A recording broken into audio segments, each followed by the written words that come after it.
قرآن مجید نے کہا ہے اگر خسارے سے بچنا چاہتے ہو تو 4 کام کرو،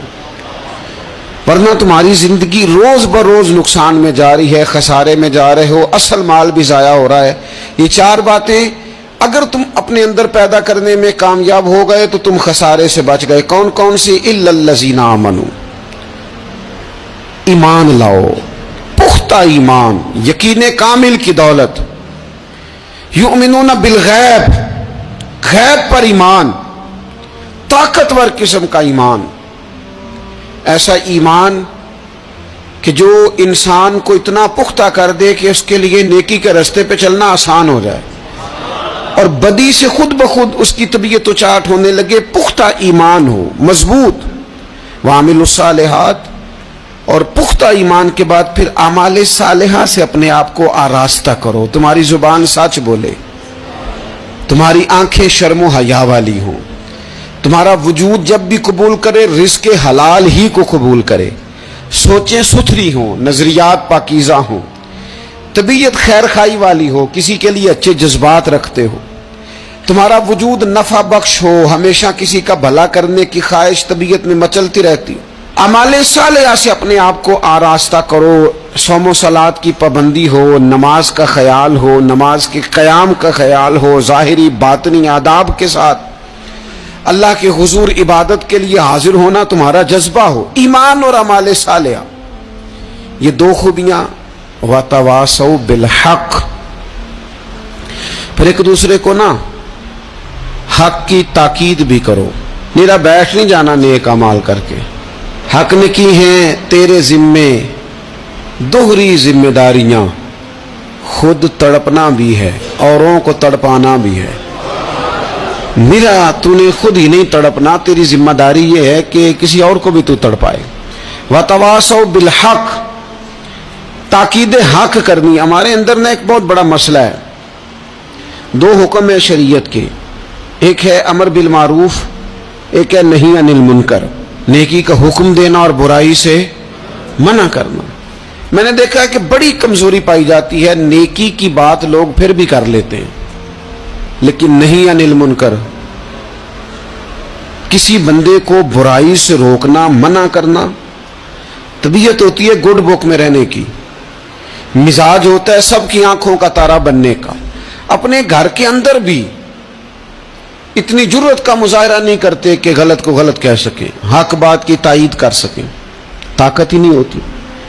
ایسی عجیب سیاست سکھا دی گئی ہے کہ ہر شخص ایک عجیب رنگ میں اپنی زندگی بتانا چاہتا ہے۔ قرآن مجید کہتا ہے خسارے میں چلے جاؤ گے اگر کلمہ حق تمہاری زبان پر نہیں آتا۔ اگر کلمۃ الحق ادا کرنے کی تمہارے اندر طاقت نہیں ہے تو تم نے ضائع کر دیا سارا وقت، حاصل کیا کیا؟ کہیں اگر اپنی برادری، اپنا قبیلہ، اپنا خاندان کسی موقع پر غلط ہے اور سامنے کوئی قبیلہ ٹھیک ہے تو آپ تائید کریں سامنے والوں۔ آپ کے اندر یہ اخلاقی جرت ہونی چاہیے کہ غلط کو غلط کہہ سکیں اور صحیح کو صحیح کہہ سکیں۔ نبی اکرم علیہ السلام نے فرمایا تم میں سے جو برائی دیکھے وہ چاہیے اسے کہ وہ ہاتھ سے بدل دے، مظاہرہ کرے جرت کا کہ میں نہیں ہونے دوں گا، اور فرمایا اتنی طاقت نہ ہو تو زبان سے ہی کہہ دے، اعلان کرے برائی کے خلاف، اور فرمایا یہ بھی نہ کر سکے تو دل میں ہی برا جان لے، ذالک اضعف الایمان، یہ کمزور ایمان کی علامت ہے۔ تو حق بات کا مزاج، او جی میں نے اپنی قبر میں جانا ہے، او میاں آپ کے ذمہ اللہ تعالیٰ نے قانون لگایا ہے، کنتم خیر امۃ اخرجت للناس تأمرون بالمعروف وتنہون عن المنکر، تم نے لوگوں کو بھلائی کا حکم دینا ہے اور برائی سے منع کرنا ہے۔ غلط کام ہو رہا ہو تو آپ غلط کو غلط ہی نہیں کہیں گے۔ آپ کی طبیعت اس طرح کی ہو جائے کہ آپ بات چپ سادھ لیں، آپ کی زبان پر کسی مظلوم کے حق میں کوئی کلمہ ہی نہ آئے۔ ایک بستی میں 2-3 لوگ بڑے نیک رہتے تھے اور باقی بستی ساری گناہوں میں، معاذ اللہ، اللہ کی نافرمانیوں میں، حدوں کو توڑنے میں مشغول تھی۔ اللہ کریم نے فرشتوں کو حکم دیا کہ اس بستی کو الٹ دو۔ فرشتوں نے عرض کی مالک وہاں تیرے 2-3 نیک بندے بھی تو رہتے ہیں، تو رب کریم نے فرمایا سب سے پہلے انہیں تباہ کرنا۔ مالک نیکوں کو، پرہیزگاروں کو، اور میں یہ کس طرح کے پرہیزگار ہیں، خود تو نمازیں پڑھتے رہے اور میری نافرمانی دیکھ کے کبھی ان کے ماتھے پر شکن تک نہیں آیا، کبھی ان کی طبیعت پر بوجھ نہیں بنا کہ لوگ دین کی حدیں توڑ رہے ہیں میں کم از کم زبان سے ہی کہہ دوں،